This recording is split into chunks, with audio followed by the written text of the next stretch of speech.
The government. It loves you and wants to keep you safe and well. It even wants to make paying taxes, fines, and court costs easier for you. How? Well, you'll need to meet your straw man. He was born the same day you were. He looks like you, has the same name, and lives in your house, but you never knew he existed. You will have even paid his parking tickets or taxes. The worst part? He's been dead from day one. From every birth certificate, a legal personality, or legal fiction, is created with the same name to confuse little old you into thinking it's you. So, there's a human you and a paper you, or as it's commonly known, a straw man. So when it seems like government officials, court clerks, or the police are speaking English, they aren't. They're speaking legalese, designed to make you agree to verbal and written contracts without even knowing about it, all spun from Black's Law Dictionary.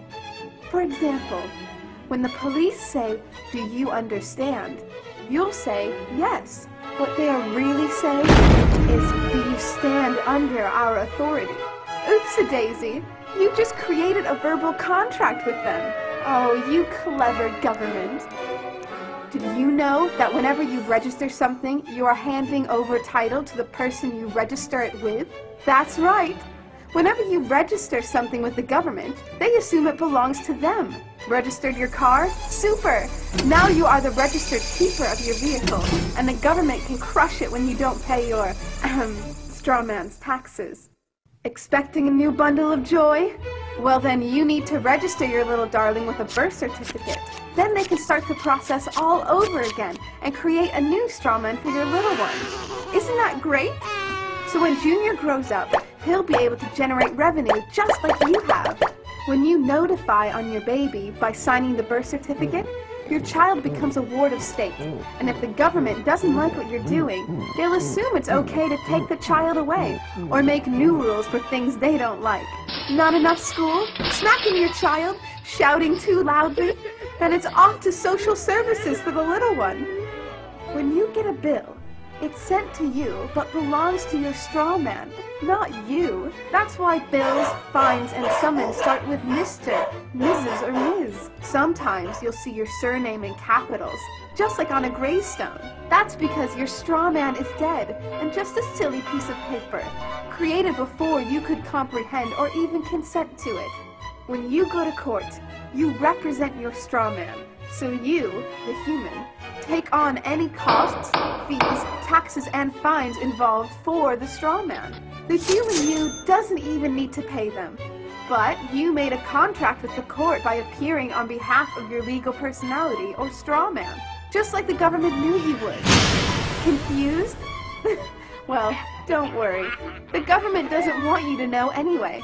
If you knew, you'd stop paying things like council tax and parking tickets. Because when you go to court, you are representing your straw man. You are you, alive and made of flesh and blood. Your straw man, or legal personality, is a piece of paper created from your birth certificate. And you think it's you. What a silly Billy.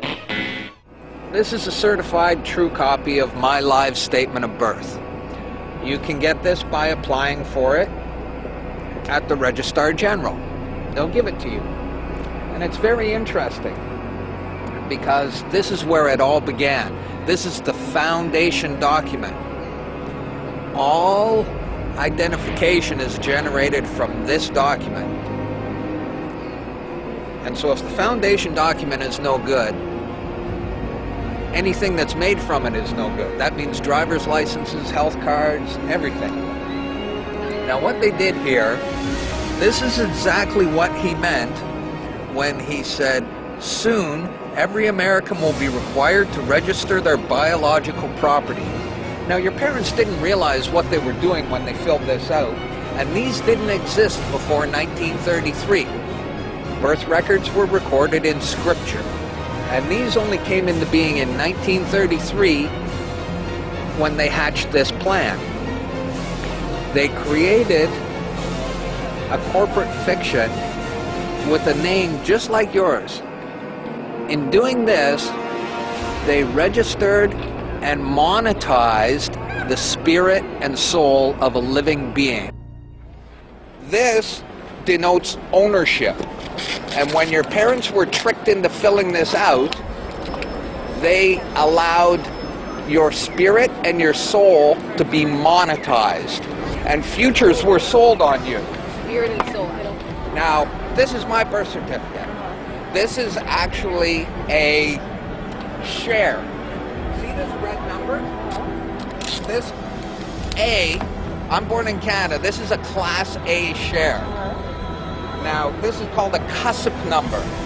And all securities require a CUSIP number. And that's what this is. And you are held as collateral to secure the debt, which our government owes to international bankers. So you and me and all these people here are actually collateral. And we don't even own our lives. We are chattel. And we believe we're free. I made an application to the Registrar General, and I got my original social insurance application. Now, before they sent it to me, they put a little piece of paper over this before they photocopied it, because my friend has his, and they didn't block this out, and when you hold it up, you see Bank of Canada. It is said that the best slaves are the ones who don't know that they're enslaved, and we all have invisible chains on us, and we don't know it. What truth? That you are a slave here. Like everyone else, you were born into bondage, born into a prison that you cannot smell or taste or touch. A prison for your mind. We're talking about big bucks. We're not talking about hundreds of millions or even hundreds of billions now. We're talking about trillions of dollars. The obligation is immeasurable. Nobody can measure it. This door's wide open now. It's gonna happen, whether you like it or not. Do you notice that they have the same amount of ink on them? Do you notice that they're made out of the same virtually worthless stuff? It's paper. Did you get it? It's paper. When we create money, we have created an instrument of value that has no value of its own. And it's just as expensive or inexpensive to print the 20 as it is to print the 1. In January of 1913, in December of 1913, he signed the Federal Reserve Act, bringing the Federal Reserve System into place in America, and did what Thomas Jefferson said must never happen. He took the control of the money away from the people by taking it away from the Congress and gave it to a group of private individuals who have to pay taxes